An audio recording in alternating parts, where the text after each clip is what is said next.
Your credit file is your money CV, revealing your achievements and your dirty little secrets.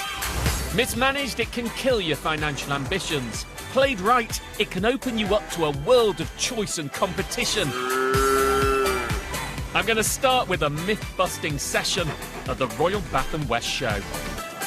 Credit scoring. You've got a number, haven't you? Yeah. And do you know what that number means? Yes, what? It means you get accepted. No. It doesn't actually mean very much at all. Yes, many people think your credit score tells lenders whether to lend to you, but it's not that simple. So many people get in touch with me and they're like, "Dear Martin, I'd like to write to you because I have a credit score that's absolutely perfect.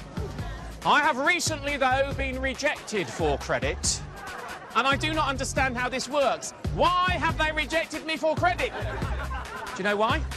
Number one, every company scores you differently based on its own wish list of what is a perfect customer. You might be applying for a bank account. They might really want to cross-sell you a mortgage if you get the bank account, so they're seeing whether you're profitable for them. Number two, the score that you get at the credit reference agency is a loose indication of whether you are a good or bad risk, because there's one factor they don't include, and it is the single most important factor: your income. To explain this, I want to show you that credit scoring is actually pretty intuitive. It's common sense. Will you come and play with me, sir? I'll play with you. What's your name? Nick. Nick, you're in the pub.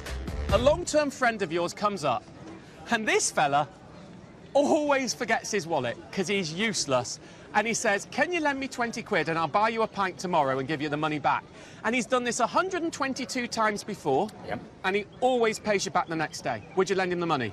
Yes. That's how credit scoring works. They look at your credit history. If you want to borrow, you've got a good credit history, you look likely to repay. Next guy walks up to you in the pub. Yep.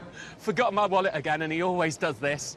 "Can you lend 20 quid? I'll give you back tomorrow and I'll buy you a pint." Now, he's done this lots of times before, and most times he always forgets, he never repays. Would you lend it to him? Not so sure, no. No, he's got a bad credit score. I know I'm doing country wisdom, we're in the right place for doing it. It is country wisdom how credit scoring works. They try and predict your future behaviour from the past.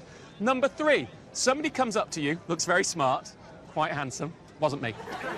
You've never met them before, Yep. And they say, "Look, I'm really sorry, I've lost my wallet. I'm a really nice guy. I promise you, I'll give you the money back tomorrow and I'll buy you a pint." You ask around, nobody you know has ever heard of this person. Would you lend them the money? Probably not. No. Another problem is that they don't have enough data on you to decide whether you're a good or bad risk. So someone who's never borrowed will often get rejected. Now for that income point, which lenders get from your application form and especially affects mortgages and larger loans. I'm a very good friend of yours. You've lent me money in the past, I've always repaid it. I'm afraid I need £1,000. However, I lost my job last week and I've got no income. Would you lend me the £1,000? No. Why not? You haven't got that certainty looking forward. Because I don't have the income. Yes. You may have a perfect credit score that shows you have always repaid in the past. But if you don't have the income, they're not going to lend you the money. Let's give them a round of applause, everybody. You did very well. You did.